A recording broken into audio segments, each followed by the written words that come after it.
Subscribe करें एकलव्य दुनिया को पूरी रामायण कथा सुनने के लिए। सीता स्वयंवर की कथा। श्री राम और माता सीता के विवाह की कथा। मिथिला नरेश राजा जनक ने अपनी पुत्री सीता के विवाह हेतु स्वयंवर रचाया था, जिसका निमंत्रण उन्होंने महर्षि विश्वामित्र को भी भेजा था।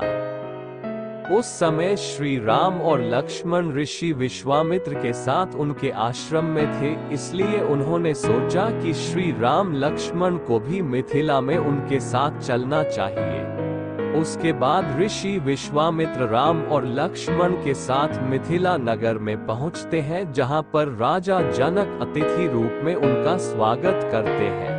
राजा जनक ऋषि विश्वामित्र को कहते हैं कि उन्हें अति प्रसन्नता हुई है कि आप हमारे नगर में मेरी पुत्री सीता को विवाह के लिए आशीर्वाद देने आए हैं। अगले दिन राजा जनक के महल में दरबार लगता है, जिसमें देवी सीता का स्वयंवर रचाया गया था।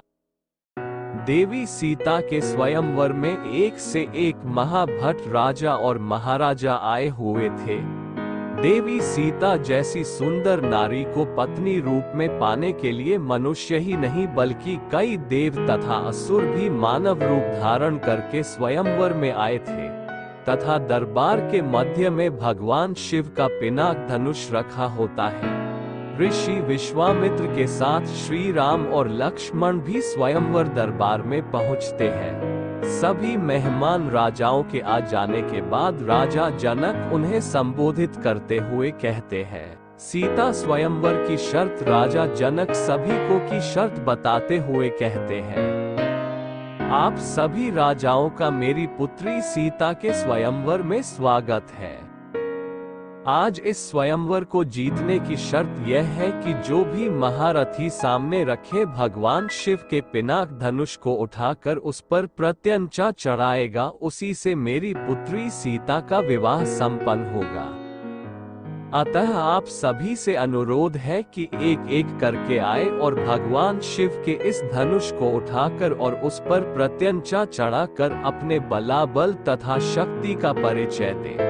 राजा जनक की यह घोषणा सुनकर सभी राजा एक एक करके आते हैं और धनुष को उठाने का प्रयास करते हैं, लेकिन भगवान शिव के उस धनुष को उठाना या प्रत्यंचा चढ़ाना तो दूर, कोई भी राजा महाराजा उस धनुष को हिला तक नहीं पाया। लक्ष्मण जी को आया क्रोध। बहुत समय बीत जाने के बाद भी जब कोई राजा उस धनुष को हिला नहीं पाया तो महाराजा जनक को क्रोध आ गया।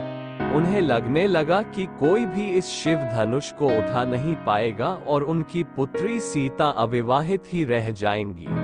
यही सोचकर उन्होंने वहां उपस्थित सभी राजाओं की निंदा करने शुरू कर दी कि उनमें से कोई भी लायक पुरुष नहीं है जो शिव धनुष का उठा सके। राजा जनक की ऐसी अपमानजनक बातें सुनकर लक्ष्मण जी को क्रोध आ जाता है और वह इसे श्री राम तथा रघुकुल का अपमान समझते हैं। लक्ष्मण जी राजा जनक को ललकारने लगते हैं कि वह उनके तथा श्री राम के सभा में होते हुए पूरी सभा को अयोग्य कैसे कह सकते हैं। तब ऋषि विश्वामित्र ने लक्ष्मण जी को शांत कराया और श्री राम को धनुष पर प्रत्यंचा चढ़ाने के लिए बोला। श्री राम विनम्र भाव से ऋषि विश्वामित्र जी को प्रणाम करके शिव धनुष की तरफ बढ़ते हैं तो वहां पर उपस्थित राजा उनका उपहास करने लगते हैं, क्योंकि कहा जाता है कि उस समय भगवान राम की आयु लगभग 16 से 17 वर्ष की थी। इसलिए वहां उपस्थित सभी राजा उन्हें, लो अब चिड़िया पहाड़ उठाने को चली है, बोलकर उनका उपहास उड़ा रहे थे। श्री राम ने तोड़ा शिव धनुष, लेकिन भगवान विष्णु के अवतार श्री राम सहर्ष भाव से शिव धनुष को प्रणाम करते हैं और केवल अपने एक ही हाथ से शिव धनुष को उठा लेते हैं, जिसे देखकर वहां उपस्थित सभी राजा हैरान रह जाते हैं। तभी श्री राम धनुष पर प्रत्यंचा चढ़ाकर उसकी डोरी को खींच देते हैं, जिससे वो शिव धनुष टूट जाता है और स्वयंवर की शर्त के अनुसार देवी सीता और श्री राम का विवाह हो जाता है। माता सीता श्री राम को वरमाला पहना देती हैं, श्री राम को अपने पति के रूप में स्वीकार करती है। ये देखकर राजा जनक तथा उनके परिवार जन की खुशी की कोई सीमा नहीं रहती। देवी सीता तथा श्री राम का विवाह तब राजा जनक ऋषि विश्वामित्र को बधाई देते हुए उनका अभिनंदन करते हैं तथा श्री राम और देवी सीता के विवाह के आगे के कार्यक्रम के बारे में पूछते हैं। ऋषि विश्वामित्र राजा जनक को कहते हैं कि हे जनक, यह विवाह तो शिव धनुष के अधीन था।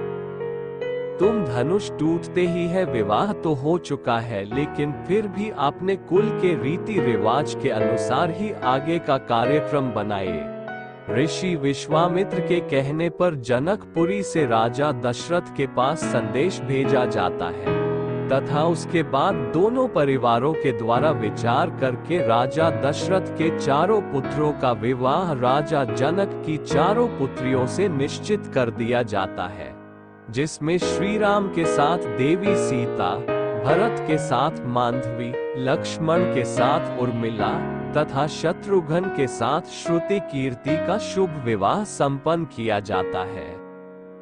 सब्सक्राइब करें एकलव्य दुनिया को पूरी रामायण कथा सुनने के लिए।